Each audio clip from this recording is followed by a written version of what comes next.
Hey, David Breslow back here with you. I am the founder of Performance Success Strategies and the author of Wired to Win.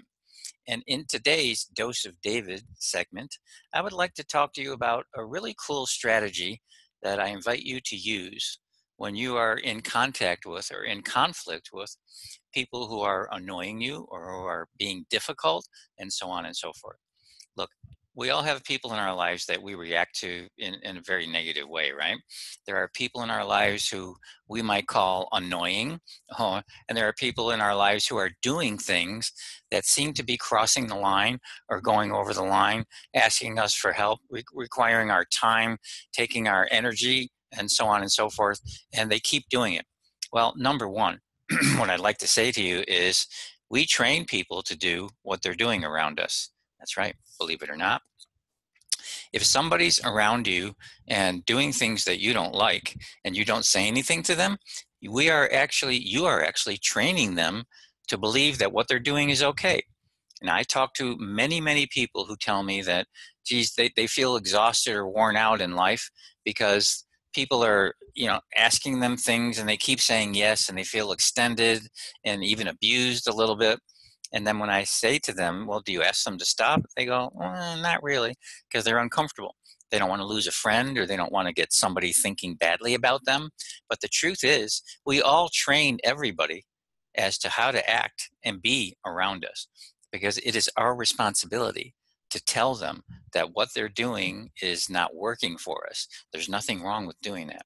There's a way to do it without being nasty and about being mean, but if you never tell anybody, they're never going to know that it's really bothering you. So, even adults, we can act like children will do whatever they can to get right up to the line, right? And until you stop them, well, adults do the same thing. If an adult is asking you questions and constantly bothering you and badgering you and wanting your time and asking for favors and all that, and you keep saying yes, you're literally training them that that's okay. So that's on you. That's on you. But in today's segment, beyond that, I'd like to talk about this cool little strategy that you can use. I call it putting the ball back in their court. Here's what that means. Because most of us don't realize what we're doing. We do things out of such habit that we don't realize what we're doing and how it's impacting other people. And as most human beings are, we're a bit self-absorbed, aren't we? Okay, and that's not a judgment or a criticism about human beings, but we kind of are. We're interested in our worlds. We're interested in how we feel. We're interested in what we want. So we don't often realize that what we're doing is impacting somebody else in a negative way. So, for example, I have some friends who are in business and they're heads of companies. They have high, mid-level or higher level executive positions. And there are some people in the organization that continue to badger them through texts and emails and things like this, where they're constantly asking them questions, constantly complaining and whining about things. And they don't really know how to address them because some of these people are even their superiors, so they don't know how to address them. So I suggest this ball in their court exercise or strategy. Here's how it works. Since most of us don't realize what we're doing because we do things out of habit, right? It's not on purpose. It's not consciously trying to hurt somebody or annoy somebody. We're just doing what we always do out of habit. That's what human beings do. So this strategy really helps address that without you confronting somebody directly about it. So here's how it works. Ball in their court. What that really means is you turn it around and you ask them, hey, if somebody was doing what you're doing with me, if I did that with you, if I sent you text messages constantly and I sent you emails constantly whining and complaining about the business or what's not going well and things like that, what would you think? And usually they would tell you the truth. They'd say, well, I'd tell you to stop. It would bother me a lot. I would tell you to stop or I'd fire you. And you go, okay, well, that's exactly what you're doing with me. So how do you think it makes me feel?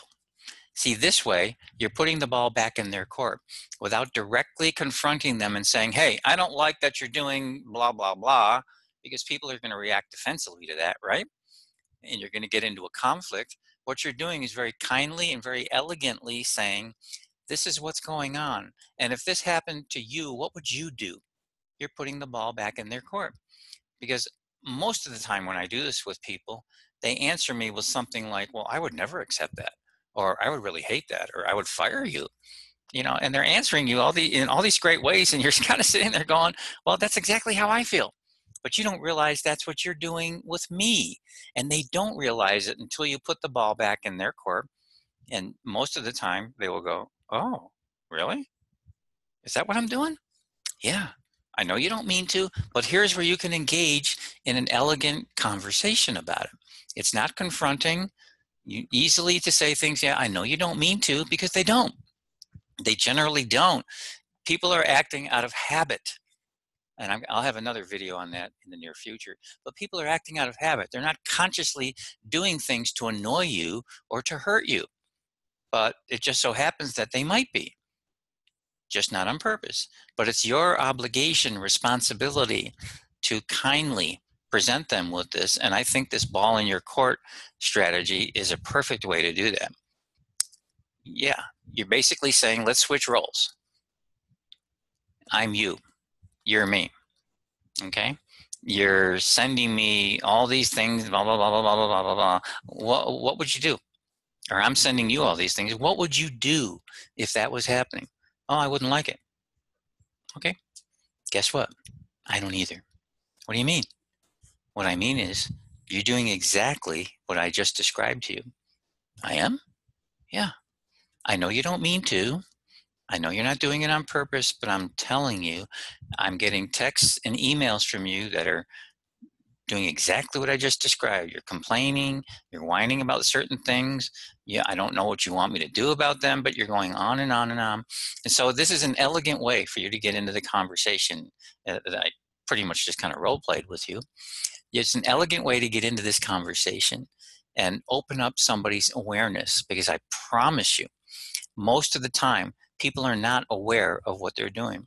And this is such a beautiful way of opening up their awareness without being confrontational. Because the majority of times I've done this, people have responded elegantly as well. Wow, I didn't realize I was doing that. I know. Another chance for you to say, I know you're not doing it on purpose. You're under stress. I understand. I just don't think you were aware of what you were doing, but I want to make you aware of it because it's having an impact on me, and you don't like it, and of course I don't either. Yeah, they can understand that. Once in a while, I've run across somebody who was just a complete hard nut and didn't care and got angry anyway and felt that I was being confrontational anyway. But that's just them. That got nothing to do with you. That's just them. Chances are you're going to run across people who are going to hear that and be able to take it in, because nobody's spoken to them that way before. Usually they'll say nothing, or they'll be uncomfortable with a conflictual conversation, and it'll come out very badly, as if an attack or a judgment or criticism. This doesn't do that. It's called putting the ball back in the other person's court. All you do is switch things around. Hey, what would you think if blah, blah, blah, blah, blah, fill in the blank, and let them answer you. And usually their answer will be something like, I wouldn't like it, or I wouldn't stand for it, I wouldn't allow it, I would fire the person, something like that. This opens the door for you to jump right in and say, well, that's exactly how I feel. It's exactly how I feel, because that's what's happening when you send me these things. Now, all of a sudden, you're bringing them in a very non-confrontational way.